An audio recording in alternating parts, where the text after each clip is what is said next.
You're listening to The Art of Imperfect Adulting. I'm your host, Amy Stone. Here, I share stories from real people navigating the adventure that I call adulting. Are you ready? Me too. Let's do this. Hello, friends. In this episode, I'm going to introduce you to Kerry Komarov. We talk about her career change. So, Kerry was a teacher. She always wanted to be a teacher, but she's no longer a teacher today. And we talk about why that is. It's not actually a big controversial bombshell. I don't want to make it into something it's not, but the reason might actually surprise you, or actually it might not. You can decide when you hear what she has to say. Either way, I think it's a helpful conversation for anybody who's thinking about teaching as a career, or even for folks who are thinking about any type of career change overall. She shares how she made this decision. She talks about fears, hopes, and what she does now. So, if you're ready, I'm ready. Let's go. Kerry Komarov, welcome to the Art of Imperfect Adulting. Are you ready for a fun chat? I am. I'm so happy to be here. Thank you, Amy. This is exciting. I'm happy you're here too, and I'm looking forward to our conversation. So, I start all my interviews by asking my guests where they call home. Where are you on our big blue marble? Yeah, I'm in the United States, Pennsylvania, so just a little bit outside of Philly, in that general suburb area. Very nice. All right, I love it. So, in a second, we're going to get to the topic at hand. But first, I want to ask you, in a way, to get to know you a little bit better, let the audience learn a little bit more about you. Would you share something with us that you do for yourself, something that you consider self-care? Yes, I am big into purging and getting rid of things we don't need. So when I'm stressed out, I just pick a drawer, go through it. If it doesn't have a match or a place where it can live, it gets donated or sold on Marketplace or thrown away. Really? All right. I love that answer. I very much love that answer. So I grew up living in a small apartment with people, and I'm not really a pack rat. I don't hold on to. I mean, I have a lot more stuff than I need, but I don't really have. I'm not a drawer stuffer, and my husband though is a drawer stuffer. He just opens the drawers and whatever's on the countertop, he puts them in there. And so periodically, we've been married over 20 years, and he's never noticed. But every once in a while, I will open a drawer and I will look quickly to make sure there's nothing actually important in it. And I will throw the entire contents of the drawer away just in one move. I'm like, all right, this we need, this we need, this we need. And then I just dump the whole thing out. And he never notices. He's never See, noticed. It's this like is really funny. like the most successful purging experiences are when you're home alone, because then nobody has any input on if you should keep it. Right. No, that's very true. That's especially true if you have small children who are very emotionally attached to the things that they want to keep. So that is very good. Okay, the topic of the day is not emptying my husband's drawers when he's not watching. It is about how and why you left the profession of teaching. And I'm going to start with a question about intention. You shared with me on the intake form that you always wanted to be a teacher. Do you remember how old you were when you realized that you wanted to be a teacher? Mhm. Um, exact age, no, but when I look back at my sixth grade yearbook, because I'm somebody who has all of them, it says like, dream job, and I wrote teacher. So, uh, literally from when I can remember. Maybe there was a small period where I wanted to be an interior designer for a second, but like teacher was always the goal. Teacher was always the. So what was it about teaching or the idea of teaching that you fell in love with or that you enjoyed? Yeah, so when I was a teacher, my favorite quote, because I was a reading teacher for 10 years, so like it feels very fitting that I'm attached to like quotes in a way. But it was that if there is to be change in the world, it must begin with children. And so I feel like in order to play a part in the future and society and the community that goes long after us is to teach the youth, like the, in my case, middle schoolers, how to be a good person, how to be kind, how to disagree politely, so that when they grow on to become the adults in society, it is a welcoming place for all. Very nice. I feel like I'm not the first person to ask you that because you had that ready to go. That was one of the first things I always started back to school night with because everyone thinks they want to tell you think that the parents at back to school night want to hear like all these reading strategies. Like No, they want to know the person that their kid's going to spend however many hours a day with for the next year. So yeah, I've 10 years of explaining that. Very nice. I that is very so I have been going to back to school nights for about 25 years.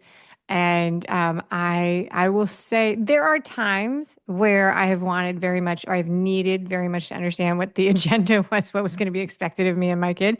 But most of the time, it was really just about like meeting the person at the front of the room and figuring out and socializing with the adults, to be totally honest. And all right, so did you as a youth, as someone who was growing up and growing into this, did you have role models and people you admired who were teachers who inspired you? Yeah, sure. I actually, it was like full circle moment. The school, the middle school that I taught at for 10 years was the same one that I attended.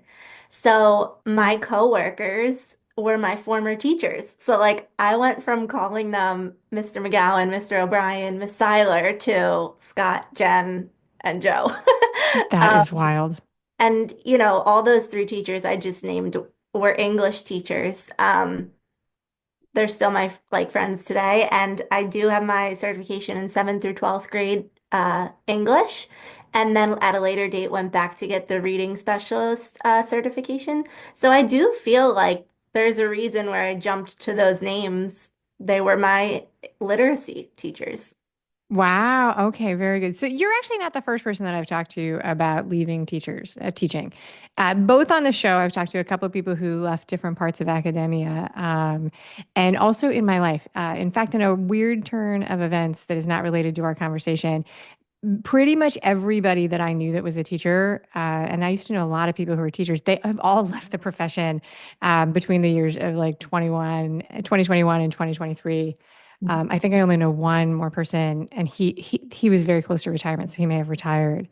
So, but one of the reasons I wanted to have this conversation with you is because your reasoning for leaving the profession is not related to the pandemic or lockdown or anything like that. You shared with me on that you've already said in the interview that your dream job was teaching seventh grade. Before we go any further, I am really very curious what it was about seventh grade that totally appealed to you, because I got to say middle school is like a quirky kind of time. Everybody says this about middle school. The reality is that that's when kids are trying to figure themselves out. They're going through all sorts of like social, emotional, physical changes. And I feel like if I'm going to have the most impact, it's going to be when they're looking for themselves and I can hopefully help them find it. I couldn't do elementary schoolers. Those teachers are the true angels of society. That seems chaotic to me. And I couldn't do high school because I just don't feel like I want to be this like authoritarian that a high school teacher might need to be. I want to be more of like a let me get on your level, let's learn this in a fun way. And I worry that high schoolers would think that that's cheesy or corny, whereas middle schoolers might still buy in. Okay, all right, I love it. I absolutely love it. All right, so tell us what happened in your life that made you decide or realize that teaching no longer worked.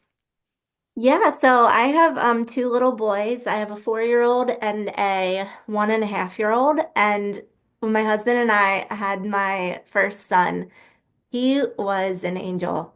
He followed every schedule that I set, hit like, all the milestones when he's supposed to. He slept at the appropriate time, if not sooner, that he was supposed to sleep through the night. And my husband and I are like, we are great parents. Look at us. Look at us. We are Yeah, really good at this. like, I don't know why anybody complains. all right, what is there to complain about? So, my second one comes around and every like meme I've ever seen of like your second child came here to like F shit up. They really did. And that's my second child. He's a tough cookie and I love him through and through, but oh my God, that child has a world of his own and he makes the rules. And when I was on maternity leave with him, it was a true struggle. I mean, you didn't just go from one to two kids. It felt like I had like thousands of things going on. Um, and like your maternity leave is not great no matter where you are, unfortunately. But I felt like The time was dwindling. He still wasn't sleeping through the night. I couldn't even calm him down if he was in my arms, like nothing was soothing him. And I was like, how am I going to go back to a job that really requires a ton of energy and presence and like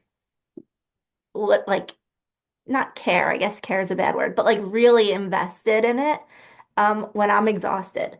And if I can somehow pull it together for that school day for hundreds of other people's children, what's going to be left for my own children at the end of the day?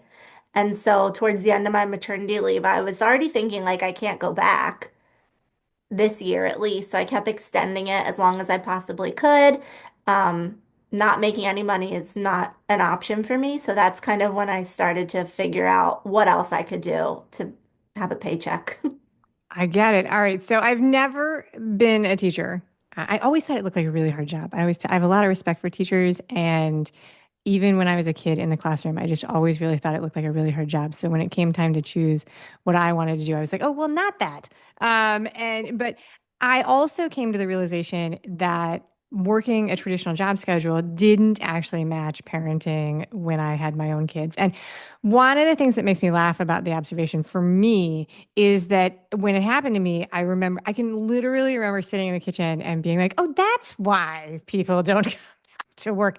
I had seen people make this decision my whole life. I had never put it together why people were doing that. And this is why, this is why it should be said that people do make it work. Like people do make this Oh choice yeah. and they work it. But for other people, it doesn't fit. And it's a really, really interesting thing that has been going on for like maybe forever. But walk us through like the thought process that was going on and the conversations that were happening in your mind with your husband, in your family, as you guys were making the decisions, like this maybe doesn't fit or it's not going to work for us anymore.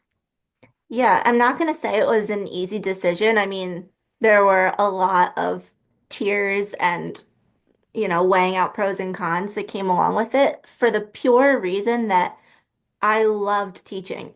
I always wanted to be it. It felt like I was either quitting or giving up or like something that I truly have like the ability to do well. I was not using it. Like I was not going to be continue to use it to like my full potential. So that is really hard to like grasp, I guess. If you have all this skill in something and you're gonna not do that something anymore is like it plays a weird mental game with you. Um, but also when I got this job at the middle school that I went to, like this was my top school that I wanted to be at. So the idea that I got it and 10 years ago, I guess almost 11 at this point, when I did get it, it was such a competitive world for teaching. I mean, if you got the job 11 years ago as the teacher, you knew that you were the best candidate out of a ton of really good candidates. Whereas now, because so many people are dropping out because of things have changed from the pandemic and, there's not as much support at home. There's not as much respect, I guess I should say, for educators. It feels like you can get a teaching job a little bit easier than you could 10 or 11 years ago, just because they really need people in the school for whatever reason. People Yeah, are they're chronically retiring. understaffed at the moment. Yeah. Yeah. So Yeah. it seemed really hard to give up something that I always wanted, but then I had to remind myself like being a present and good and fun-loving mom is also something I always wanted. And I don't think that I personally could do both. And I know many people that do, and like they are the real rock stars out there because being a mom and a full-time teacher or a full-time worker anywhere is no easy feat. So it wasn't for me, and I felt sad that that's my truth, I guess. So it was hard. Did you brainstorm and try and think of ways that you would be able to do it? Were there times where your mind was like, what needs to change so that I can do both of these things? Or did it always just feel like it was impossible? Yeah, we brainstormed like, how many days of daycare would we do? Whose mom would we tap into on this day of the week?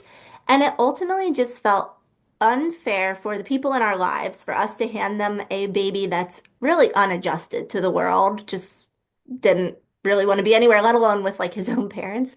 And it also felt unfair to him that he wasn't really like at a stage where we couldn't be with him anymore. So we brainstormed ways that we could handle like childcare appropriately for me to do it. But the bottom line still came back to is like when we're all alone as a family of four at the end of each night, and I'm just sitting on the couch mentally drained while my husband's playing on the floor, that's not going to make me feel good either. Okay. So, Yeah. You hit on something that is like a phenomenon in the parenting world, which is that it can feel like there are sides between parents who work and parents who stay home and parents who can do it and parents who cannot. And I've always really thought that that was kind of an fair thing. It just doesn't feel like we should be pitching ourselves against each other. There are professions where you cannot opt out. Like if you opt out, like if you're a surgeon and you opt out to stay home, you're giving up your spot and your tenure. You can't come back, right? Or it's harder to come back. And there are other professions where you can drop out and come back and so on and so forth. But I can almost kind of hear that, and it's like you were like making a case for yourself, like other people can do it, and I felt like it just wasn't for me. I just wanted to throw some light on that. Like, did you feel like there was a little bit of pressure that if you were stronger, you could be able to do both, or were you immediately like, no, this is not the way it should be? um, no one's really ever asked me that before, and I don't know that I've necessarily questioned my strength when making the decision. It was more of like an emotional attachment. I feel like society sees teachers as like heroes. Like everyone's like, "Oh, so much respect for a teacher. I couldn't do it. Like more power to you." I think I just said that. I know, right? And it's like I guess I liked being put on that pedestal of like someone who could do it. Um, but I don't know if this fully answers your question, but like now that I've been running my own business for almost 2 years now, it's actually crazy that now I am well aware of how strong of like a leader and business person and woman I am. Whereas before, I like knew it, but I didn't get to call the shots. You just follow someone else's rules. And now that I make my own, I'm like, wow, I am way more capable than I ever gave myself credit for publicly. So, Okay, that's really interesting. I appreciate that very much. I mean, I definitely do have a lot of respect for teachers, but I also will say that we do sort of sometimes put them on a pedestal, and not all teachers are the same. They're human beings like all of us. Like different teachers do different things differently. And I've had my ups and downs as a parent with teachers. oh yeah. All right. So very good. So you know that you're going to leave. You know that it doesn't fit any longer with the way you want to live in your family and the way you want to be a parent to your own kids, which I want to give you credit for listening to your own voice and paying attention to that, because there is a version of this story where you would have just tamped that down and been like, other people are going back to work, I will too. And it'll be fine because the other people do it. So you listen to your internal voice, and I think that deserves some credit. Did you know at the time what you were going to do? Did you have a plan, or were you just like, I just know I can't do this other thing? Um, I guess I had a little bit of a plan because I knew that I needed a paycheck. So, if push came to shove and I didn't find something else that was going to help me make money and like provide for my like part to our family, then yeah, I would have to go back to teaching at the end of the maternity leave. So basically what I did was towards the end of it, because you can extend your maternity leave as a teacher for up to a year. You don't get paid for it. So I wasn't making any money anyway. Um, so I actually came across my cousin on social media who also had a newborn sleeping peacefully in her lap, which was another level of jealousy that I that I experienced. But she also was working from her laptop, like saying how great it is that she could do both. And so that's what really kind of spiraled me into like maybe I don't need to find a job that works for me. Maybe I can create a job that works for me. And it really stemmed from there. I would never was somebody who was like, I'm gonna start my own business one day. Like, no, I'm somebody who was going to be a teacher one day. So, um, maternity leave actually gave me this awesome no risk trial period to do it because I wasn't making money anyway, and I still could fall back on teaching if I had to. So I guess I did have a plan. Um, Yeah. the Yeah. plan would be go back to teaching after a year and figure it out. All right, very good. So you use the maternity time, the time of maternity to try out this new thing, and you were inspired by your cousin. All right. So what fears and things did you have going on in your mind when you were like, I'm going to try this? Do you remember what things you were thinking you were afraid of? Yeah, I kind of hid it from my circle, my inner circle for so long because the fear of like trying it, putting yourself out there and failing to me would have like, I would have been so embarrassed, which is silly because like a lot of people in your circle are very supportive. So that's just a me feeling that I would have felt embarrassed had it not worked out. Um, so I feel like it took a lot of courage for me to finally tell my world on social media, so to speak, what I was doing. And honestly, it's so ironic that the time that I did that and like put it out publicly that I was starting my own business and I was running with it is actually when it like became most successful. So Hmm. the Well, thing that that was the actually, most scary was the thing that worked out the best. that is a thing. That is a lesson that's in a lot of entrepreneurial classes, actually. So I've seen that, and I'm thrilled that that was your experience. So, who was the first person that you remember telling that you were going to do this? My mom. Okay, and what? And did you was she positive, or when you began to tell people before you went public on social media, or maybe when you told people, did you get any pushback, or did you get all positive reinforcement? I think the initial pushback, which nobody said to my face out loud, I think the initial thought in people's head was this is some kind of scam, right? Like you're at the bottom of some type of pyramid scheme and now you're gonna have to pitch to your friends. I think Right. that's what was going through people's head, honestly. And I didn't like that. So I tried to make sure that I had enough experience with what I was doing to prove to them that that wasn't it. Not that I Okay. needed to, but I felt that. I think that's very interesting. So you mentioned two things. One is that you were nervous to tell people what you were doing because you were afraid of what they would think. And I think it's really interesting because we talked about teachers having a reputation of being very heroic. It's also a very secure and tested profession. So there was never any doubt that the job was going to be there, that it existed, that that was there. And here you were stepping outside of that to do something totally different. So that makes sense to me that you'd be like, oh, if it doesn't work, what are people going to think about me? And the other thing is the fear that people will think that you are going to bombard them and try and get them to buy your stuff because we have all done that. I call that my roll down in fields scar. I knew so many people who are selling roll down in fields, and I was like, hey, you see me. There's only so much moisturizer I can buy. Like I have more friends selling this than I can buy product. Like I don't know what to do. Like I really like you, but I can't buy any more lotion. Right. So I totally get that. All right. So I'm going to ask something that's a little bit personal, but very pragmatic. You can absolutely tell me to buzz off if it's too personal of a question. But one of the things that keeps people going back to their jobs in these United States where we live is health insurance, especially people who have families and things like that. Did you guys have a plan for that? Like, did your husband have a job that provided health insurance? Like, how did you guys do that? So in this area, I can't speak to all areas, but in this area, it's pretty common that teachers are going to have better health insurance from whatever the spouse of the teacher is going to have. My husband and I might be that 1% where his is actually better. So ever Okay. since we got married, we were always on his insurance. And so Um, you did not have to worry about that. we did not, no. So the stars were definitely aligned for that. And I know a lot of other entrepreneurs now that I've like networked and kind of talked about like our goods and bads. Health insurance and figuring that out on their own is definitely something that they have to go through, and we just don't.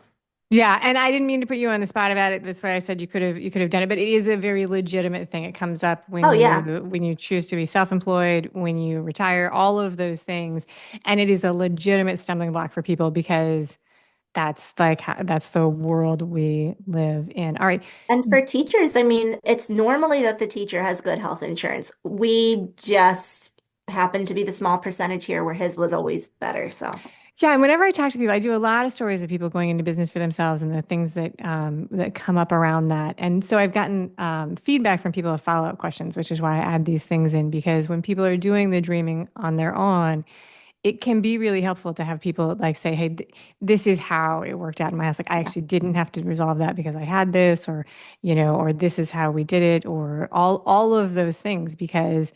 When you don't know what the options are, you don't know what the options are until you hear somebody explain them, is really what it is. Yeah. So, all right. So, do you ever miss school in the classroom? I miss having an impact on kids. They were hilarious. Honestly, I feel like every day I had a new ridiculous story that like you can't even make this stuff up. So they provide a lot of enjoyment and entertainment that I miss. And I miss my teacher friends. I don't miss actually teaching, actually coming up with lesson plans, being micromanaged by people who haven't been in the classroom in 25 or 30 years. I don't miss the strict schedule. Like I could, to be point blank, you can't go to the bathroom when you have to go to the bathroom. That's what all my teacher friends always say. They're like, you're not allowed to go to the bathroom, which I have to say, I was in school as long as everybody else was. I never noticed that. I never, as somebody in the classroom, the kids are always asking you to go to the bathroom, but I never ever know. I mean, I never noticed it. I don't know why. I guess it's because you don't think, when I was a kid, I don't think I thought of the teachers as like people, which is a really strange thing to say. But if that makes any sense, like I Yeah. was not ever thinking about their bodily functions. No, and like, you know what else people don't think of that is crazy to me? Like, I couldn't, if I was waiting for like results from a blood test from my doctor or something and they were to call me, I can't just answer. But Yeah. like, so if, unless they were going to call me during that small 30-minute window, you can't even get in contact with with people who are like trying to help you. But Yeah. so it's really hard to properly take care of yourself, I guess you could say, when you're doing any job that has such a strict schedule. Sometimes I told my students because they were in seventh grade and like had a little awareness of adult having their own life, I'd be like, hey, I have a super important phone call. If it rings, I'm gonna step outside and answer it for 30 seconds to tell them when's a good time to call me back. And you will sit here like angels and like instill fear of what I was going to do if they didn't sit. Yeah. Um, because, and you can't do that with little ones, which is why elementary school Yeah. teachers are really strapped for it.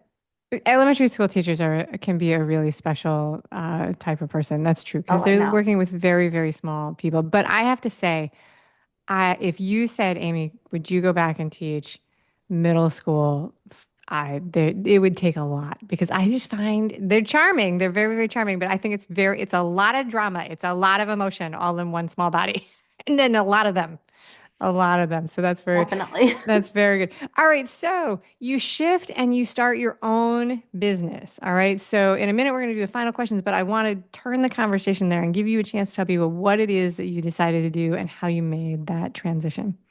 Yeah, so my business name is super creative, Kerry Komarov LLC, which was really just in an effort to get started. Like, let's not waste time or mess around. Let's go. So I offer virtual services to people. I am a creative business strategist. So if a potential client were to come to me and say either what do you do or what services can you help me with, I would do a deep dive into what they have going on in like the digital space, see where their strengths are and how their strengths could help fill some of the things they're missing. So for example, if they have a large email list, but they're not sending out any type of newsletter or communication, like that's a strength that you have a huge list, but an area for growth where let's get in contact with these people to either educate them, inspire them, or maybe sell something to them if that's so the case. Yeah, and I think of new ways to get their like their name out there. And oftentimes it takes people really trusting me and also stepping out of their comfort zone. Um, but I've had a lot of success getting my clients on podcasts, getting them featured in online publications. We now implement blogs for people. I run some of their social media. Um, I'm capable of making graphics. I'm not a graphic designer, but like any teacher, we can throw something very professional looking together in terms of like digital imagery. So yeah, it's a lot of strategy and offering them ways to solve whatever issue they're having, and then whatever one they pick, I run with it, I own it, and I completely handle it so they can go on doing what makes them money, and I can make them look good behind the scenes. Very nice. And how do you like for people to find you and get in touch with you? Yeah, Facebook is definitely the best. It's just Kerry Komarov, and my website is on there. I will tell you a little secret about my website. I made it myself through Canva, so it's not like I can say, "Oh, go to www dot whatever." No, it's Canva, so it's free. So I don't get some fancy domain. I just have it on my Facebook, and on there you can find ways to book a call with me, tons of client testimonials, more about me and my family, so that if you decide to reach out to me, you feel like you already know me and we're not strangers. Yeah, so my website's cool and I made it myself for free, so I'm proud of that little thing.